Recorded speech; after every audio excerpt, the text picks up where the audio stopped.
Welcome to Telugu one news. నేను మహాలక్ష్మి. తెలుగుదేశంతో Kesineni Nani political జర్నీకి ఫుల్ స్టాప్ పడింది.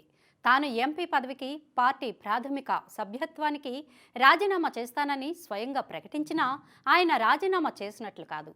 ఇక తెలుగుదేశం పార్టీయే మీ అవసరం లేదని మర్యాదగా తప్పించిందని చెప్పాలి. తాను రాజీనామా చేయబోతున్నట్లుగా చేసిన ట్వీట్లో కేసినేని నాని కూడా ఇదే విషయాన్ని చెప్పారు.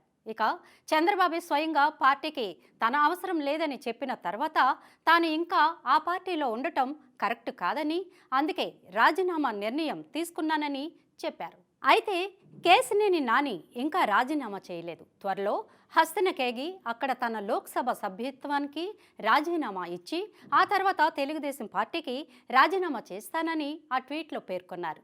ఇందులో లాజిక్ ఏంటన్నది ఆయనకే తెలియాలి. కానీ పరిశీలకులు మాత్రం స్థాన బలిమి కానీ తన బలిమి కాదయ్యా అన్నట్లు నాని విజయవాడ నుంచి 2 సార్లు లోక్సభకు ఎన్నిక కావడం ఆయన బలం కాదు, ఇక తెలుగుదేశం బలమని అందరికీ తెలిసిందే. 2019లో నాని విజయం తర్వాత ఆయన స్వరంలో మార్పు రావడానికి ఆ ఎన్నికల్లో తెలుగుదేశం పరాజయం పాలై విపక్షానికి పరిమితం కావడమేననడంలో సందేహమే లేదు. ఇక దాంతో ఆయన తెలుగుదేశం కంటే తానే మిన్నా అన్న భావంలో కొంతకాలం ఆయన ఇష్టారీతిగా వ్యాఖ్యలు చేసినా అధికార పార్టీ నేతలతో అంటకాగిన ఆ తర్వాత తత్వం బోధపడింది. అయితే అప్పటికే ఆలస్యమైంది. తెలుగుదేశం పార్టీ కేసినేని నాని విషయంలో ఒక డెసిషన్ తీసేసుకుంది. పార్టీ లైన్ను లెక్క చేయకుండా వ్యవహరిస్తున్న ఆయనకు 3వ ఛాన్స్ ఇచ్చేదే లేదన్న నిర్ణయానికి వచ్చేసింది. ఆ విషయాన్ని ఆయనకు స్పష్టంగా తెలియజేసింది. ఇక కేసినేని స్థానంలో ఆయన సోదరుడు కేసినేని చిన్నిని విజయవాడ నుంచి లోక్సభకు పోటీలోకి దింపాలని నిర్ణయించుకోవడమే కాదు, ఆ విషయాన్ని సోదరులు ఇద్దరికి స్పష్టంగా తెలిసేలా కూడా చేసింది. అప్పటి నుంచి కేసినేని నాని ప్రతి ప్రయత్నం మళ్ళీ పార్టీ అధినేత చంద్రబాబును ప్రసన్నం చేసుకోవడానికే అన్నట్లుగా వ్యవహరించారు. ఇక వ్యవహరిస్తూ వస్తున్నారు కూడా. సోదరుడు చిన్నితో ఉన్న విభేదాలు కుటుంబపరమైనవి కావడంతో నాని వైఖరిలో వచ్చిన మార్పు వారిరువురి మధ్య సఖ్యతకు మాత్రం దోహదపడలేదు.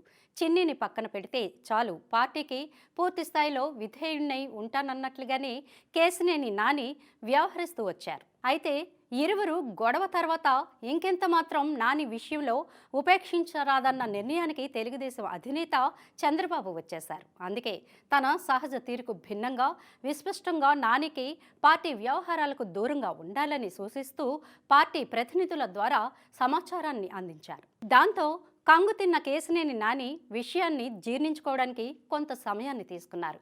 ఒక ఫైట్ కాకపోతే మరో ఫైట్ అన్నట్టు చెప్పినా, రాజీనామా ప్రకటన చేసినా భవిష్యత్తు కార్యాచరణ విషయంలో ఒక నిర్ణయానికి రాలేక సతమవుతున్నారనిపిస్తోంది. ఇక ఆయనకు 2 ఆప్షన్లు ఉన్నాయి: వైసీపీ, కాంగ్రెస్ పార్టీల్లో ఏదో ఒక దానిలో చేరడం. అయితే ప్రస్తుతం రాష్ట్రంలో నెలకొన్న రాజకీయ పరిస్థితులను గమనిస్తే ఆయన వైసీపీ గూటికి చేరడం ఆత్మహత్య సదృశ్యమే అవుతుంది. ఏపీ వ్యాప్తంగా జగన్ పార్టీకి వ్యతిరేక పవనాలు వీస్తున్నాయి. ఆ పార్టీ వారే బయటకు రావడానికి దారులు వెతుక్కుంటున్నారు. ఇక కాంగ్రెస్ పార్టీలో ఆ పార్టీలో చేరడం వల్ల నానికి ఒరిగేది ఏమీ ఉండదని పరిశీలకులు అంటున్నారు. షర్మిల చేరికతో ఏపీలో కాంగ్రెస్ బలోపేతం అవుతోందన్న సూచనలు కనిపిస్తున్నా అవేమీ ఆ పార్టీ మెజారిటీ సీట్లలో గెలిచి అధికారంలోకి వస్తుందన్నంత స్థాయిలో లేవు. ఈ 2 కాకుండా ఆయనకున్న మరో ఆప్షన్ ఏంటంటే మౌనంగా తెలుగుదేశంలో కొనసాగుతూ తన వ్యాపారాలు చూసుకుంటూ మాజీ ఎంపీ హోదాను అనుభవించడమే.